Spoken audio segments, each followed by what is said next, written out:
தமிழகத்தில் நீட் தேர்வை கொண்டு வந்தது திமுகவும் காங்கிரசும் தான் என அதிமுக முன்னாள் அமைச்சர் பொன்னையன் குற்றம் சாட்டியுள்ளார். திருவள்ளூர் மாவட்டம் பஞ்சட்டி அடுத்த தச்சூர் கூட்டு சாலையில் அதிமுக பொதுச் செயலாளர் எடப்பாடி பழனிசாமியின் பிறந்தநாளையொட்டி ரத்த தானம் மருத்துவ முகாம் நடைபெற்றது. இதில் முன்னாள் அமைச்சர்கள் பொன்னையன், பெஞ்சமின், சிவபதி ஆகியோர் கலந்து கொண்டனர். பின்னர் பொதுமக்களுக்கு நலத்திட்ட உதவிகளும் வழங்கப்பட்டன. இதைத் தொடர்ந்து செய்தியாளர்களிடம் பேசிய பொன்னையன், தமிழகத்தில் நீட் தேர்வை கொண்டு வந்தது திமுகவும் காங்கிரசும் தான் என குற்றம் சாட்டினார். பொய்யை மட்டுமே பேசி மாணவர்களை ஏமாற்றும் மு.க.ஸ்டாலினுக்கு 2026 சட்டமன்ற தேர்தலில் மக்கள் பாடம் புகட்டுவார்கள் என்றும் தெரிவித்துள்ளார்.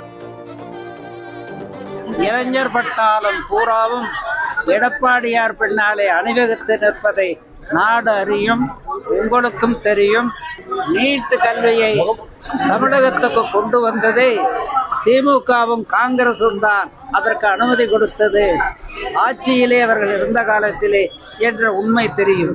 பொய்யை மட்டுமே பேசி மக்களை திசை திருப்பி, மாணவர்களை திசை திருப்பி ஏமாற்றுகிற ஸ்டாலினுக்கு இருவிலே பாடம் புகட்ட வேண்டும் என்று மக்கள் எடப்பாடி தான் முதலமைச்சராக வர வேண்டும், மலர வேண்டும் என்று மக்கள் துடிக்கிறார்கள்.